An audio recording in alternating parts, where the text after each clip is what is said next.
Hello everyone and welcome back to Always Watching. For those of you new to my channel, I review all things movie and TV, so if you like what you hear, share, subscribe, and comment down below. But today we're talking about The Last of Us episode 4.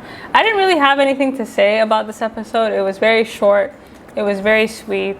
It didn't have the sense of urgency that episode 3 did, because as soon as I watched that episode for a second time, I was compelled to write a thesis, put out a 30+ minute video. It was just a very well constructed piece of television. And so going into this episode, I didn't really know what to expect. So I think what this episode did well is invest us into the world further. You see this through this, road trip that they're having. And I appreciated this road trip because normally we're used to seeing these giant cities under collapse, but they're kind of going through these places, and as they're kind of surviving, you can kind of imagine yourself driving through similar places and doing many of the things that they're doing, right? So again, we're used to seeing like Los Angeles or New York underwater or freezing, but in this case, they're states that are not predominantly featured in film and television. So I don't know, it just made it easier to connect with. And the second thing I appreciated was like the subtle tension throughout. So that's a lot of open space they were driving through, and I was just waiting for something to pop out, something bad to happen. So you're just kind of waiting for that cheap thrill, which they never really throw at you. And it does a good job of like keeping us on our tippy toes, I guess you could say. Also, I miss the infected, and I noticed they don't really use the infected as much, right? Like, they're very nasty, and they do have an effect when you see them because they're nasty. And so they don't overuse them, and I think they're not trying to rely on cheap thrills. They're not trying, because there's so many moments in this where they could have had, that kind of but instead they kept it classy. So I think when we do see the infected in the next episode, it's gonna have a really, it's gonna add that much needed energy that, we're anticipating something crazy to happen, and they're just kind of like keeping us waiting. And so first I'll talk about Ellie and Joel before I talk about this crazy mercenary group. I do like that the series focuses largely on Ellie and Joel. Ellie is annoying, but she's starting to, I'm starting to acclimatize to her, and so is Joel. I don't know if she's a likable character, I don't know if she's an unlikable character, but every time she talks, I'm just like, I just want to mute her. When the episode starts, Joel and Ellie are still trying to coexist, and so their vibe at the start of the episode and at the end is totally different, right? Like they're way closer as the days go on. And Joel is not an expert in anything, He tries his best to seem like he knows what he's doing, whether it be with the gas, the magazine, he does his best to keep up a front. And in the first episode, Ellie did ask him, she was like, do you, know what you're doing, right? You know how to navigate this world. She was a bit nervous going into the open world. And he's like, yeah, of course. And although Joel has been outside of the QZ and he has navigated, he's never navigated in this way, right? So even for him, this is like uncharted territory. And I think slowly Ellie is clocking into that, damn, this guy is really living on the edge. The one thing I've noticed about Ellie is that she's very observant, and she notices everything, right? She notices that his hearing is off. She just has a way of soliciting information from him. And I thought the Book of Jokes was really interesting because it kind of disarms Joel in a way, and it allows him to open up a little bit. And she grew up, as I understand, in a Fedra orphanage, or she went to Fedra schools. So she might not have had a formal education, but she's more street smart in this world than I think he is. And I don't think he gives her the credit that she's due, because she's actually very much built for this world. The most important thing that Ellie learns is about Tommy. So she's able to kind of build enough of a bond that he's kind of breaking his own rules, and he starts to open up to him. And the whole time Joel is describing Tommy, I just kept thinking wow, this is totally the opposite of what I was expecting, right? So it seems like his brother Tommy is the war hero. He's the one who enlisted in the army, and he's the one who kind of has this attitude of this optimism, where I guess Joel is the anti-hero, which is totally the opposite of what I thought he was. So Joel, I think, is the type of guy that's like, okay, if I got you, I got you, but I don't really got any of these people. And we've seen signs of that before, right? Like in the first episode, if you recall, there was like families on the street, and he didn't really want to stop for anyone. So interestingly enough, Joel has never really been one to go with the masses, right? And he's kind of criticizing his brother. You know, he calls him a joiner, he calls him a dreamer. And the only reason that he ended up beating Tess and, you know, finding out about the Fireflies is because his brother Tommy wanted to join the revolution, right? He wanted to be the one, he wants to save the world. And Joel went along to kind of protect him and watch over him. And as a result of that, you know, they kind of ended up in Boston. And the whole time, you know, Ellie's listening to the story, she says something interesting. She's like, if you don't think there's any hope in the world, why bother going on? And his only hope in the world was his daughter. And he's still thinking that, right? He's like, why am I going on? The only reason that he's still alive is that there's some hope that that he can save his brother, right? And if his brother is not alive, who knows, you know, like his will to live, I think Ellie overestimates this man's will to live. Drama starts when they reach a dead end, and I like this scene. So they kind of reach this bridge, and there's a bunch of cars, these abandoned cars. And even as they're driving, you can see army trucks, you can see like kind of, because like a lot of these cities were quarantined. And so you're kind of wondering, okay, what happened? We know what happened to the regular folk, but what happened to the army that was supposed to be like, you know, quarantining these cities? So they get kind of closer and closer to this bridge, and it gets more and more claustrophobic. And there's no way through, right? Like, talk about light at the end of the tunnel, right? They just need to get through this tunnel, and then they can kind of be on their way. And it's just blocked. It's blocked left and right. And you could see Joel's face just drop the whole time.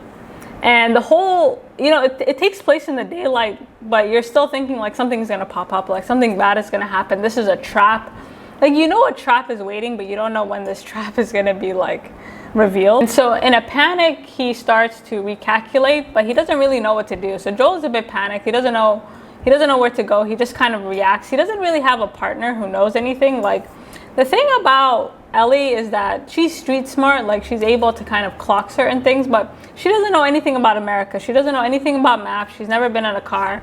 She doesn't know the name of states. She doesn't know like the layout of a city to help him navigate, right? So he doesn't know. He doesn't have time to both drive and look at the map. Right? This is kind of stressing him out because he's like, this girl can't even pronounce these states. How is she gonna like help me find a way out of here? And the mistake they made is they went through the city.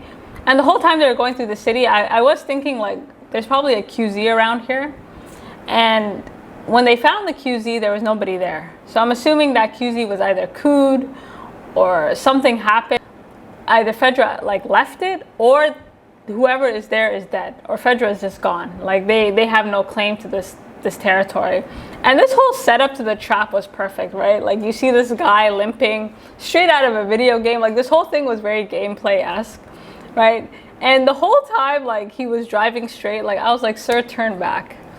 Like, you just knew something was waiting for him on the other side. And the way the truck kind of like crashed and their heads were like bopping, like, it was very video game-esque. Like, it felt like somebody was at the controller and they just weren't very good at controlling the game. And so the way they kind of choreographed the scene was really nice, because you have the truck, they're behind the truck, and then the guys shooting at them are on the other side of it. So they have something blocking, like protecting them for a time being, and then you have this hole in the wall. And it's really, really like, it's very tight, but I just thought it felt like, it was very well done. And even as Joel is shooting, like, if you notice the guys who are falling, they're just kind of like, they're just falling like characters out of a game. So two things struck out at me during the scene. First was, you know, did Joel really need to kill that young man? And second, Joel's reaction to Ellie having a gun, right? So he kind of spends half the series so far telling her, like, do as I say, you don't need a gun, you don't need this. But his reaction to it was interesting. Joel is a strange character, because I'm not gonna lie, I didn't really know if he was gonna kill this man or not, but thinking about the episode, it does make a lot of sense, because when you have it in mind that Joel is the anti-hero, like, he's not someone that has this sense of, like, he's not really an idealistic person, right? He kind of does what he has to do to survive. So whether or not he wanted to kill the kid is kind of irrelevant. What's relevant is he could talk to someone and they could be caught, and everything that he's lost so far would be for nothing, right? I think that was his thought process in killing the kid. And I couldn't tell when Ellie shot him if he was like sad that she missed, or just like really disappointed, like, damn, like, you really went against my every word. Like, he looked too tired to even care. You know, he kind of told her, like, go in the other room while I finish this off. And again, he has this idea of her as a kid, right? He doesn't want her to see the blood. He doesn't want her to see anything.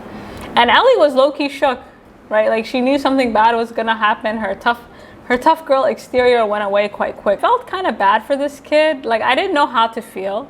So as soon as the shootout was over and before Joel kind of lays it into him, this kid is like begging for his life, right? He's like, we can talk, you can talk to my mom. And I thought he was killing time at first. I thought, like, you know, he was waiting for other people to show up. To be honest, I felt like killing him was probably the right decision, but then some part of me was like, I don't know who your mom is, but she's probably going to be very angry. Like, there was something just unsettling about the whole thing. You know, I don't know if he could have just punched him. It was kind of like a damned if you do, damned if you don't situation, because it's like, even if you don't kill him, you just like killed all these other people. So I think he was just like, it is what it is. After the shooting, they have this bond. You know, they kind of have to forcibly create this bond. And we find out that this isn't Ellie's first rodeo. Like, she has hurt people before. So I don't know what they mean by hurt. I don't know if they mean that she's killed. I don't know if, like, what that means. I think it has to do with the way she got infected. And I will say this about Ellie, right? So she's seen Joel kill this young man, and this is a lot different than killing an infected person. And the more she observes Joel, the more she's able to infer certain things and ask more questions, right? Like, she's able to kind of gather, like, hey, he's probably killed innocent people before. Like, her questions are really interesting to me. And the more she opens up, the more curious Joel gets, right? And I can't tell if Joel is like sad for her, or that, you know, it's like a mix of things, because he's projecting a lot of his feelings about his daughter onto her. And if she has killed before and she has done all these things, like, he doesn't really know what to do with himself. Like, he's not exactly the Punisher. You know, yeah, he's dangerous, but he's not built for this world, right? He was almost killed by a child, by a kid.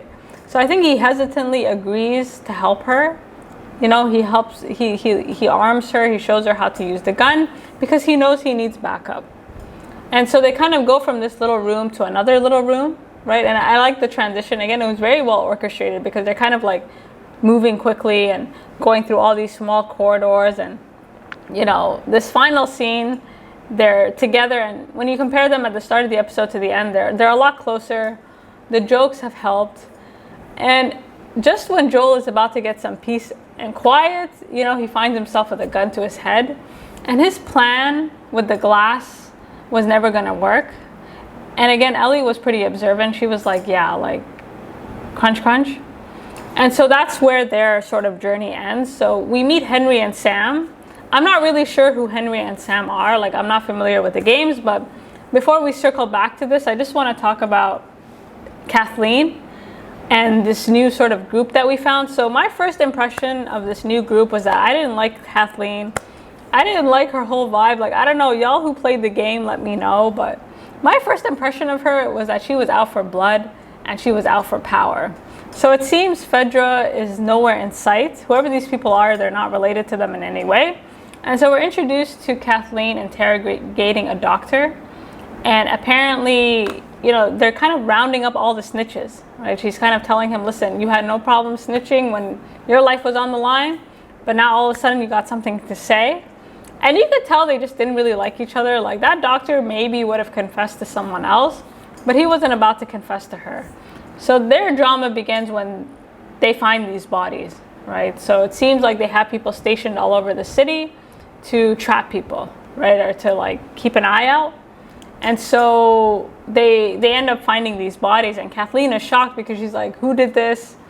And she already has an idea of who did this, and she's kind of hell-bent on finding where they're hiding. So luckily for Joel and Ellie, like, it seems like they already have these culprits in mind, and as they're kind of going around, it's clear that they're getting closer and closer to finding them, right? They find this secret hideaway. There's drawings that indicate that we're looking for 2 people. They're running out of food. But the most unsettling scene is when they kind of open this door and they find something like you just know some infected or something is just bubbling beneath the floor. And that soldier that was with Kathleen, like, shout out to that guy. Like, he was the only person with a brain. I was like, can we put this man in charge? Because Kathleen is so focused on finding these culprits. But again, you live in a world where, like, yeah, humans are terrible, but whatever's underneath here is far more terrible, right? Like, I think that's the interesting thing about the infected is, like, whatever order you've created, they can totally just kind of like ruin that order. So when she said, we'll tell them later, I was like, no time like the present. So what I gathered from this whole like episode is that the walls are closing in and whatever is underneath this is about to burst, and you know, all our characters are about to meet. So overall, this was a very slow moving episode. I think on a second watch, there was a lot more to pick out. But you guys let me know what you think, and until next